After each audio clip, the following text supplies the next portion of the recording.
This video is in a direct response to Bill O'Reilly's interview with Ben Stein on the O'Reilly Factor on the 22nd of October 2007. The ultimate goal of this video is to be aired in a segment on the Bill O'Reilly Show, to the end of having all the cards on the academic table. To that end, I've got my timer up here to make sure that you can't edit, cut, or otherwise misconstrue my comments. To start with, who am I? I'm Joe Clark. No one special, just a second year zoology student at the University of Nottingham in the UK. Let's start. First of all, I completely object to the term relic when used in conjunction or in reference to the evolutionary theory. Evolutionary is not a relic, it's a theory. It's updated with new information as it goes along. That's what it is. It's science. It's not religion. It's not marked in stone. Second, Ben Stein points out that evolutionary theory believes or stipulates that man evolved from apes. Man did not evolve from apes. Let me tell you that now, before anyone gets a bit more confused. Man and apes had a common ancestor, according to the evolutionary theory. Next, Ben Stein points out that evolutionary theory is completely invalid because it does not account for the origins of life. Well, evolutionary theory never claims to account for the origins of life. That's not what it is. It's a theory about the progression and development of life, not the start of life. That has no bearing on it. You're thinking of the theory of abiogenesis. And I strongly suggest that you work out what you're trying to argue before you start arguing. Next, Ben Stein points out, apparently, that intelligent design fills in the holes in evolution. Well, actually, ID does not explain anything. It's simply a scapegoat for ignorance, is what I wrote down here as my little quote. To say God did it is exactly the same as saying we don't know how it happened. The difference is, for scientists, for evolutionists, is they say that we don't know yet. We're still looking at it. Get back to us in a little while and we'll probably be able to tell you. We don't just give up. First Amendment. That's what he came up with next. Yes, you're right. You do have free speech. You do.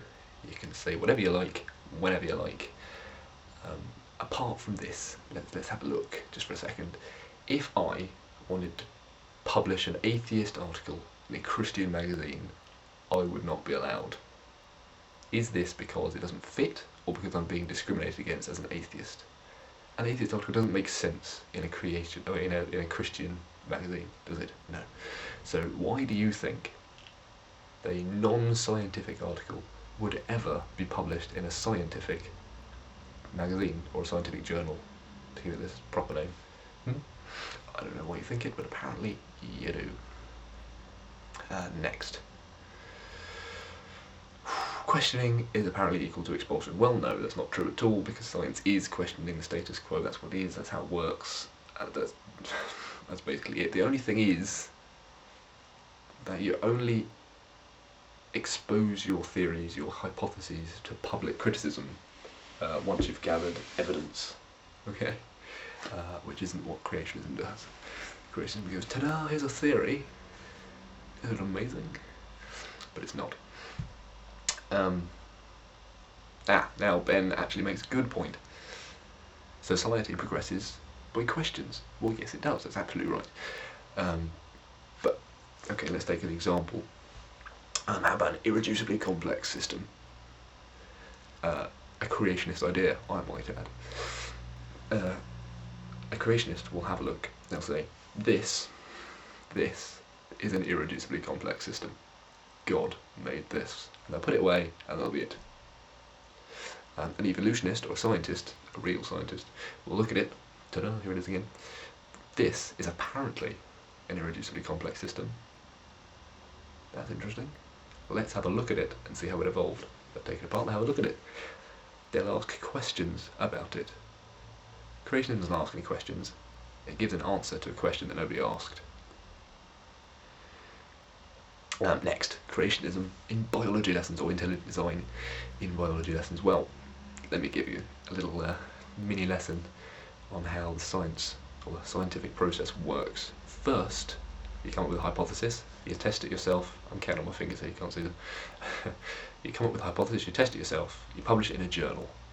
Alright, after a while, other people will publish papers on the same subject based on your research. After a while, maybe 5 years after your first publishing, you'll end up in some sort of review journal. This is basically saying that you've done an important piece of research. It's worth further investigation. And about 5 years after that, it'll end up in a textbook. Or a book of any kind. That's a rough timescale. But creationism, or intelligent design, apparently wants to skip all of that, because creationism and intelligent design has never ever been published in a scientific journal. Until it's done so, then it really doesn't qualify as teachable science. Now, we've got Einstein, Newton and Darwin working within the framework of God. I like this one, because yes, maybe they did. But the key thing is they didn't let it affect their work. They kept their science and their religion pretty much separate. You say Darwin worked within the framework of God, and yet you're refuting his research. I don't understand that.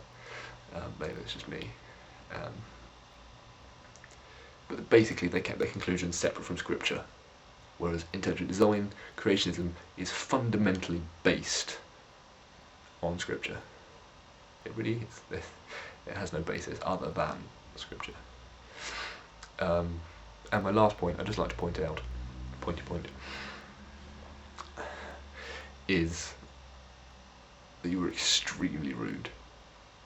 Or rather, Bill O'Reilly was extremely rude, and Ben Stein was extremely rude. These Darwinist people, we don't know yet, and pinheads are the three things that I picked up on that I was particularly offended by. I'm not going to be rude back, because that would be counterproductive. I just wanted to point out that you were rude, and if you did show this video, I would expect an apology. Anyway, that's me about done. So yeah, thanks for watching, thanks for showing it.